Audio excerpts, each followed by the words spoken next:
Why mafia goes on and on? Because mafia is something rooted in society. The mafia is infiltrating the economy, business. November 2021. Italian law enforcement were jubilant. For good reason.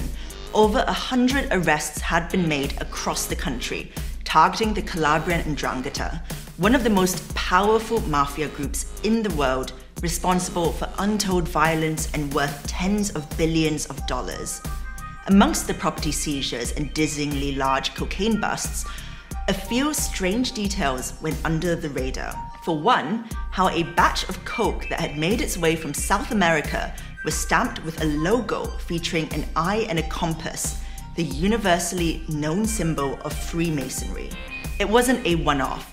Further packets revealed the same symbol, alongside the Greek letter Alpha and Omega. For some, it sparked concern about an increasing coziness between mob bosses and Masonic lodges across southern Italy, with their alleged rogues gallery of corrupt senior police officers, grasping politicians, and local business elites. Just how deep does it go? Welcome to the business of crime. In this episode, we're going to be taking a closer look at the alleged links between Italian mafia groups and the country's Masonic lodges, a connection that has a long, if not always entirely clear-cut, history. Few organizations have captured public imagination and suspicion over the years quite like the Freemasons. With their secrecy, obscure membership criteria, and long history of suspected corruption, they're a group, it's safe to say, that have attracted their fair share of mistrust. Globally, it's estimated there are around 6 million Freemasons, with a particularly strong presence in the UK, US, and Italy. Though things aren't quite as mysterious as they once were about the group's inner workings, it's still an organization with significant secrets. We have to keep in mind that the Freemasonry and the Mafia have many things in common. Both organizations, for example, share values of humility. They share the respect for rules, the respect for the hierarchy. Like the Freemasonry, the Mafia has initiation rituals and rules of behavior rooted in secrecy. In Italy, the bond between Freemasonry and Mafia groups in the south has a long, complicated history.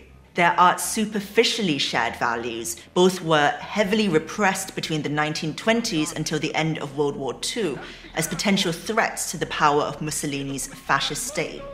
And both have a long, contentious relationship with the pillars of Italian political and commercial society, one where rumors of collusion and corruption are never too far from the surface. The fact that the 'Ndrangheta is well connected and deeply rooted in the society, with connection to politicians, businessmen, police officers, magistrates, judges, and that's the strain of the Mafia. In a wiretapped conversation in 2013, one 'Ndrangheta boss, Pantaleone Mancuso, summed up the relationship.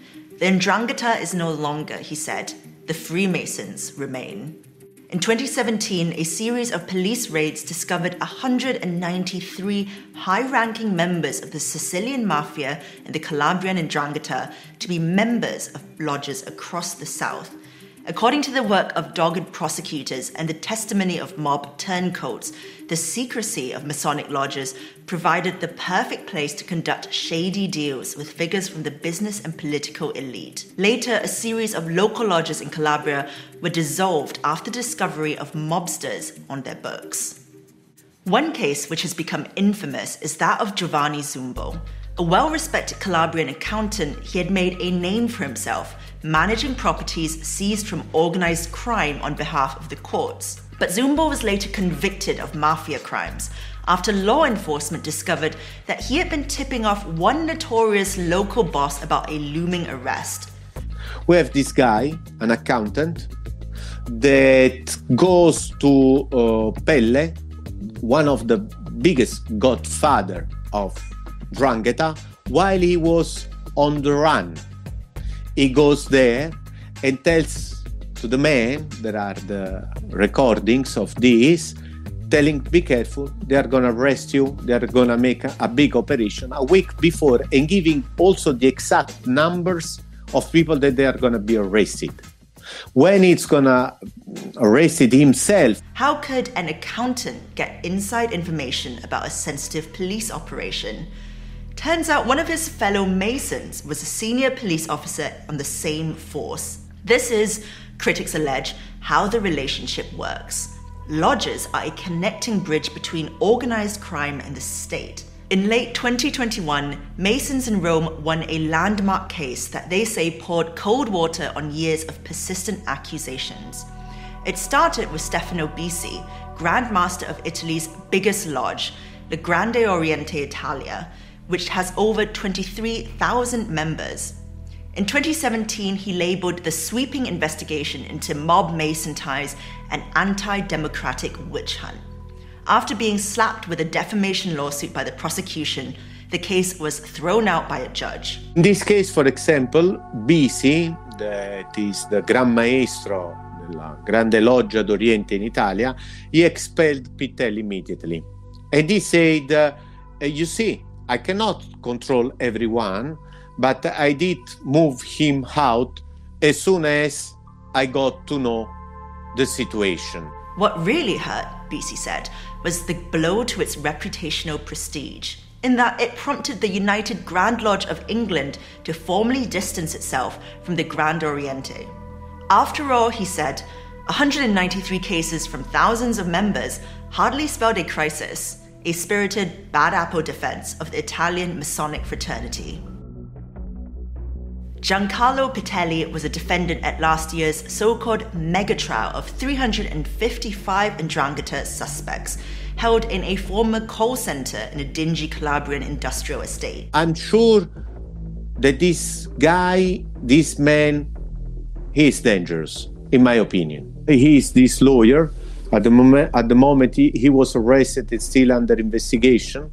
That was arrested because he was the lawyer of important godfathers. Cases like Pittelli's make the complexity clear. Are the 'Ndrangheta and other Mafia groups deeply embedded within the contemporary Italian Freemasons? Or is it really the case of a few lone chancers opportunistically picking up whatever crumb they can? Questo processo dà la possibilità di spiegare come l''Ndrangheta sia in relazione con pezzi delle istituzioni, con pezzi della classe dirigente. Freemasonry may help the 'Ndrangheta to succeed, and sometime they invented deviated lodge or some connection, or they are involved with members associated to some lodges, but that doesn't mean that the whole lodges are corrupted or infiltrated by the 'Ndrangheta or a mafia-like criminal organization. It's just around the money and power. So it's something, because the people think, why we never defeat mafia? We will never defeat, because it's really good and evil, the eternal fight. Either way, the potential significance of Masonic iconography on intercepted drug shipments maybe shouldn't be overstated. After all, branding is important, even to sinister transnational criminal organizations like the 'Ndrangheta. Symbols come and go, whatever the depth of the links between the organizations. The eye and compass might not be an unsubtle clue, but simply a way to make the shipment stand out, a piece of self-aware marketing. Things aren't always a code to be cracked, however tempting it may be to think so. But if nothing else, there is one link between Masons and Mafia. Their own fraternal codes are the reason they've lasted so long, and it may be the thing that helps them endure.